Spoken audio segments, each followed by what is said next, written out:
Hello and welcome to interest.co.nz. I'm Gareth Vaughan and I'm here with Tom Peters, who's a management guru visiting from the US, very familiar with New Zealand, I understand. Tom, now obviously you wrote your first book way back in 1982, which was called In Search of Excellence, Lessons from America's Best Run Companies. I was really keen to kick off by asking you whether excellence has changed at all. I mean, what is excellence in the era of the smartphone and social media?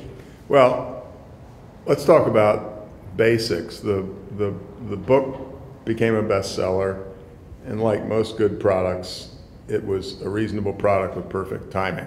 And so there was the last 80%, which is blind luck. And I really mean that. It's not any false humility.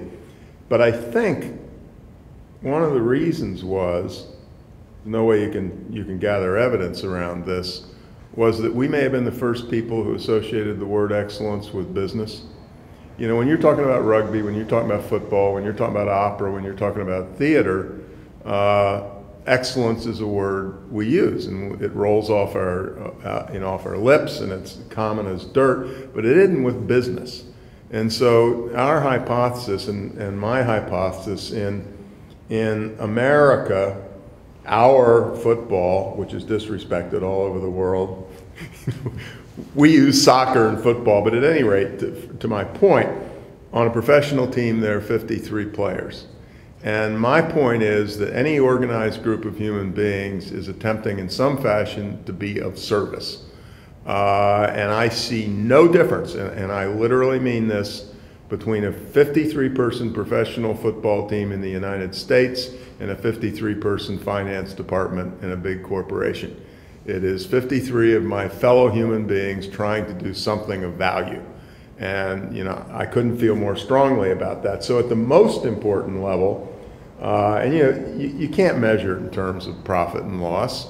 You really, in sport, you don't measure it at all entirely by the score of the game. You measure it to a significant degree by the quality of the game, and I'm trained as an engineer and I have an MBA, so I like measurement and I like precision. But excellence is, I'll know it if I see it, and we do. I said to somebody the other day, my parents didn't teach me that coming second is not is a bad thing to do. They taught me that coming in first is not a good thing to do unless it's a quality performance. And so, first of all, excellence cannot be measured anywhere nearly entirely by numbers, period. Corporation or theatrical performance. And if we're going to restrict our discussion to the word, at some important level it hasn't changed. And then if we even go deeper, it hasn't changed. This may not be true 10 years from now, and I'm willing to argue either side. But there are, in New Zealand, in the United States, and everywhere else, there are fabulous, very low-tech organizations and who don't own smartphones. And fabulous, very high-tech organizations, obviously, that do own smartphones and every other device. So it's not just a techie thing. So in the most important sense, I don't think it's changed. It's, Apple may have made a ton of money. They have. But that's only the last 10 years. Apple hung on by their, I don't know this, and we may have stolen it from our English brothers on the other side of the Atlantic, or maybe our own. Apple hung on by the skin of its teeth. There was a time when Microsoft lent Apple $100 million because if Apple died, then Microsoft had a monopoly, and they ended up being gone after anyway. But from day number one, Mr. Jobs never compromised on the quality of the products that he turned out. And there was a long period of time where nobody in business used Apple computers other than the graphic designers and the engineers and so on. And it was, for the incredibly clever people. So it's fine they're profitable today. They weren't very profitable for 25 or 30 years. So it's not about profit, but I do think it's about the excellence of the service or the excellence of the product, and it's about the excellence of Lindsay's little sporting goods shop that I go into regularly in Takaka, and it's about the excellence of, on some dimensions at least, a Google.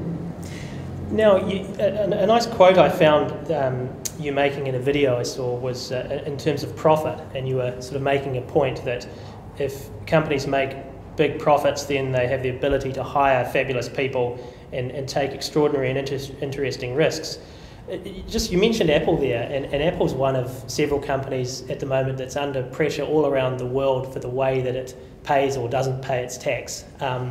So in terms of profits, I was keen to get your views on whether you thought these companies making big profits, whether it was okay if they did it by effectively tax dodging or I guess other in the globalized world. No, I think it stinks. Yeah. I think it's, I lived in Silicon Valley for 30 years, and to me, and we don't have to talk about the giants like Apple, the best firms pay a great deal of attention to their employees, but they pay a great deal of attention to their communities. And Apple New Zealand and Apple Saudi Arabia and Apple England and Apple the United States is a beneficiary of the community and has a moral responsibility to contribute to that community. And so I think they're all crapheads, or whatever term that I wouldn't use here. I don't buy the act at all. You quoted me, and you quoted me correctly. If you invest it in people and technology, I'm all for you. One thing that's happening in the United States today, slightly different than your comment, stock market's sky high, profits are sky high, and a lot of the reason is apparently combined, our corporations are sitting on $3 trillion effectively worth of cash that they won't invest. Well, not quite as bad as tax dodging, but kind of the same thing. We've made a pretty dramatic comeback from the pits of '08, but employment hasn't made the comeback that we need it to make. And I don't have any respect for a CEO who can't find investment opportunities for the cash hoard that he or she is sitting on. And so there's a fine use of profits, and there's a more questionable use. If you're to some extent, if you're Facebook and you're in a wildly competitive market, they just paid $19 billion for the services of 55 human beings. But people said that's defensive investment. The best way in the world to maintain a monopoly is whenever you're challenged, buy it. Absolutely. Look, you've made some interesting comments over the years on leadership in business. One I found was you said, I believe leaders should be noisy and obnoxious. I'd just be curious for you to sort of explain what you mean by that. I believe that the path forward, particularly in 2014, is chaotic. I believe that any leader who thinks they know what they're doing is an idiot. I don't think anybody knows what they're doing, from the school superintendent to the person who's leading a small or large company. And we kind of said this in one of our first points in Search of Excellence. The only way you survive is you try a lot of stuff. And if you try a lot of stuff, you screw a lot of stuff up. I'm not giving you a gold star for failing, but I'll give you 3 gold stars if you had an interesting failure and you worked 19-hour days and you were a clever person. I'm not rewarding people who are, to use our term at least, slackers. But the way forward, which anybody, I'm not a piano player, were I a piano player, well, you could be a tennis player, I was half-baked at that years ago, is making mistakes. The tennis player who doesn't make a mistake in a game is not playing with his backhand and trying to make it better than it was. And I think you can do a one-for-one analogy on that. Given your exact quote that I apparently made, I'm not talking about rudeness. You know, one of the things that I believe is true from the employee sense and the customer sense is a great sense of civility. But I can be civil to you, I believe, and certainly respect you, and we in the best sense can have a shouting match about something you want to try, and you're trying to convince me that I'm an idiot, but I ought to give you $100,000 anyway. And so it's that kind of noisy. I don't buy rude. I lived in Silicon Valley for a long period of time, and the products that Apple Computer made are incredible, the company is incredible, and Steve Jobs was a jerk. And as far as I'm concerned, if there is such a thing as heaven and hell, you don't get off on iPhones. You get off on the way you fundamentally treat your fellow human beings. And to me, that's as much a corporate issue as it is, you know, if we're sitting in the pews of a church. Another thing we're hearing a lot about these days is the so-called millennials or Generation Y, and that they're different and are changing the way companies work within the company, but also the customer dynamic and how companies have to react to them as well. Is this generation really so different, or is this just another generation that thinks it's different? Well, there's always that. The great Canadian management guru Henry Mintzberg said it is the conceit of every generation to think that things were easy in the past and difficult today. So there's no issue about that. I want to violently disagree and violently agree.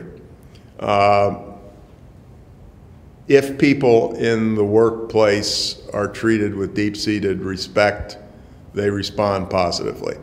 Gen Y, Gen X, Gen Z, Gen A, B, C, D, E, F, whatever. Napoleon and Lord Nelson was known far and wide for treating his sailors with respect, and the results were extraordinary, comma.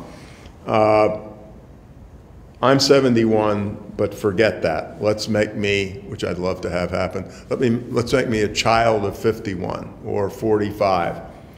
If you were lucky enough to go to university and you graduated from university, what you were looking for was a job for life. And what that meant, among other things, was suck up to your boss, try to get promotions, do great work, that's fine. I have a 27-year-old stepson who happens to ply his trade in software PR, whatever you want to call it, in Brooklyn, which is a hot, energetic place. Neither he nor any of his peers, they find the idea of lifelong employment laughable in 2014. And the way you will grow is to have a fabulous project today.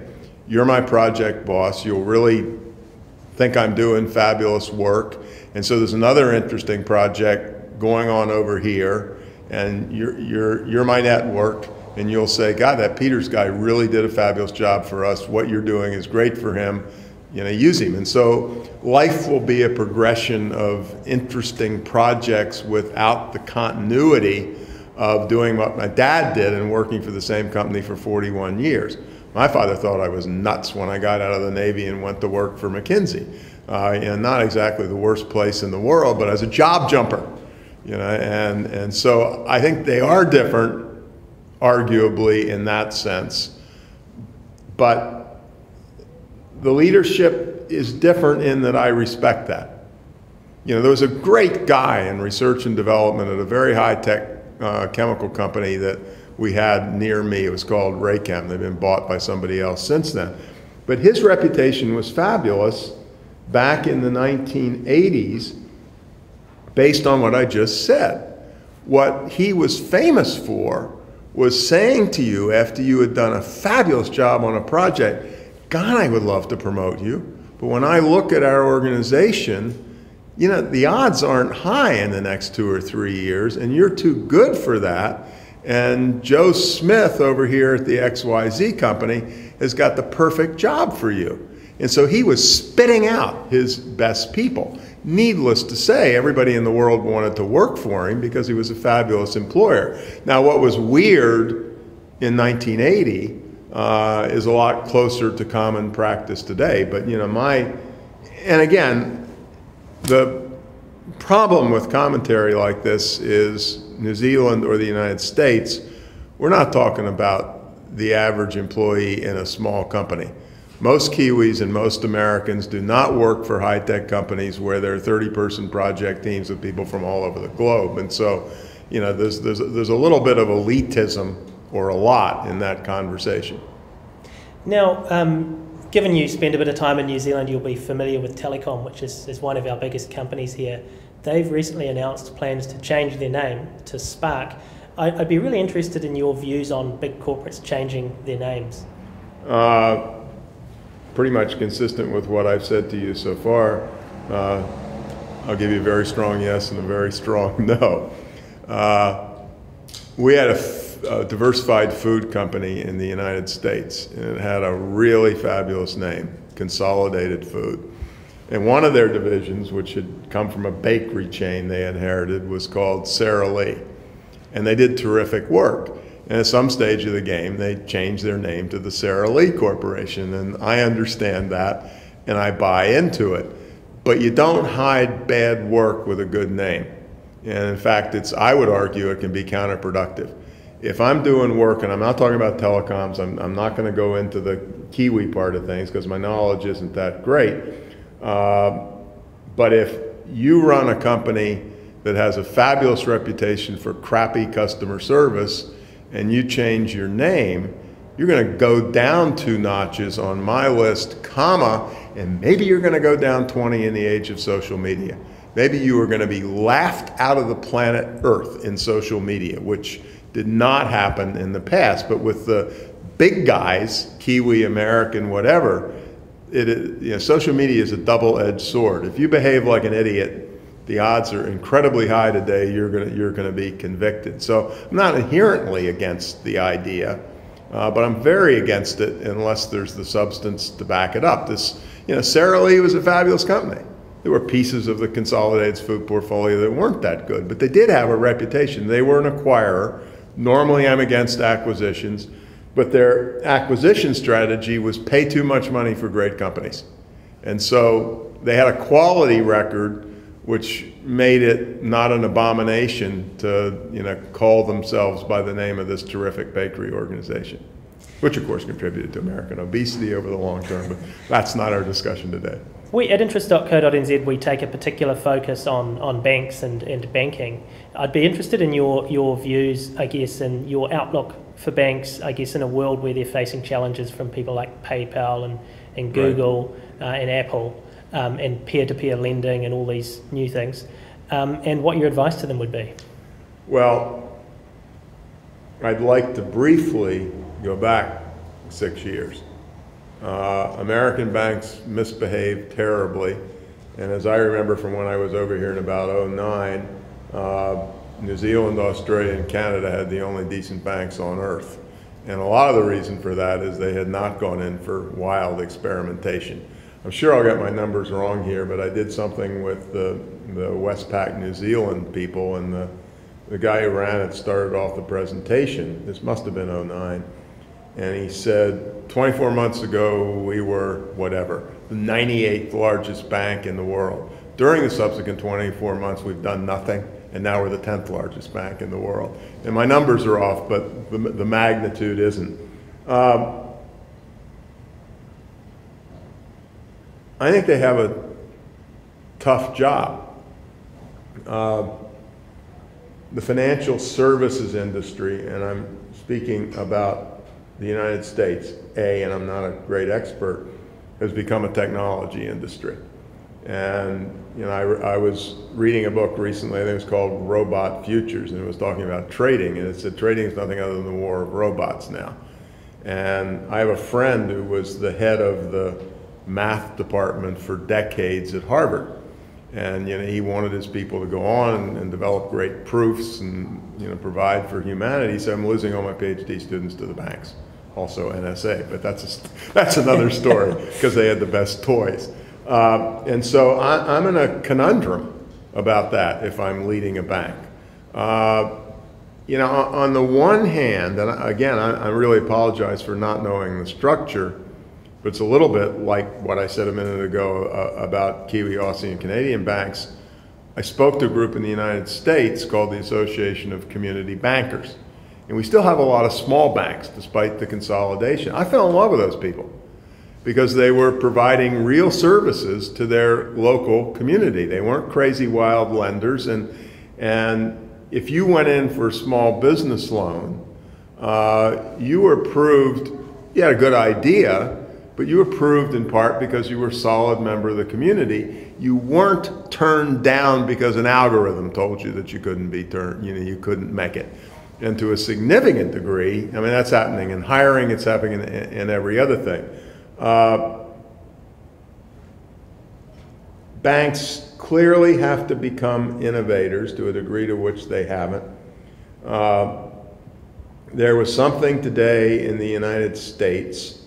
The electric car folks, Tesla, were just stopped from selling their cars in New Jersey, and they were stopped by a union, which we call trade associations. And it was the Automobile Dealers Trade Association of New Jersey, because Tesla was doing direct selling. And which is a long-winded way of saying, get over it, maybe not Bitcoin, well, Bitcoin, not Bitcoin, but Bitcoin iteration number 723 in 2017, and PayPal et al. That's the world. And do not be the children of Ned Ludd. Ludditism doesn't work in 2014. And I think it's true to some extent in every organization. You've got to practice high integrity and morality, at least to pass my test, and you have to experiment vigorously and not keep your head in the sand at the same time, and that's hard work. Years ago, I put a chapter in one of my books, and the chapter had a really helpful title. It said, "Damned if you do, damned if you don't, just plain damned." And I said, in order to do your work right, you got to be consistent. But if you're incredibly consistent, you ain't going to be innovating. And that's why the MBA should not be the master of business administration. It ought to be the master of business arts. A CEO, including the local bank, an effective CEO is an artist, not a finance guy, even if he's in financial services. Just finally, I had I guess, slightly different one, but I've noticed that you make quite a lot of football analogies, and so I thought you spend a bit of time in New Zealand. American football. So you know a bit about the All Blacks, though. You know who they are, at least. Now, they just last year, they went through the year winning all their matches, which was the first time a national team had done that in the professional era. I just wonder if there's any lessons you can take from a business that's at the top and trying to stay there that you can apply to a sports team in that sort of position as well. Well, there are two things. I have to start with a tiny story, which is either a great insult to New Zealand or a great tribute. I came over here one time and I had just watched the movie Invictus. And of course the Springboks nailed the All Blacks.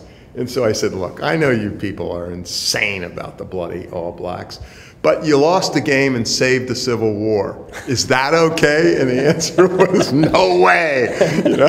So that's being incredibly rude. I'd give a couple answers. In the world of high-level sport, I acknowledge the role of coaches and managers, but you're as good as your talent. This is not, to use at least an American term, rocket science. You have the greatest coach in the world, you have lousy players, you're not going to succeed. And my view of all of enterprise is that everybody says people first, and not many people practice it. I said to somebody, we have this American football team called the New England Patriots, and I kind of work where they are, or live near where they are, and I have a coach whose name is Bill Belichick. And I said, okay, Bill Belichick hires me to do consulting to the Patriots. And so I wander around for 2 months, and now I've got my meeting with Belichick. And I sit down and I said, Coach, I've studied your team. I want to tell you what I've decided. Players are really important.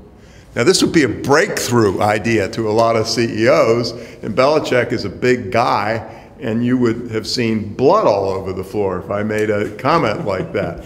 So you're as good as your talent. I can't talk about All Blacks, but I lived in San Francisco for years, and we had the best of our football teams called the San Francisco 49ers. And one thing that doesn't happen very often in sport, but which is exactly and directly, I think, analogous to your situation, is the coach, who's a Hall of Fame coach, was brilliant at getting rid of good players 2 years before he had to. Everybody peaks.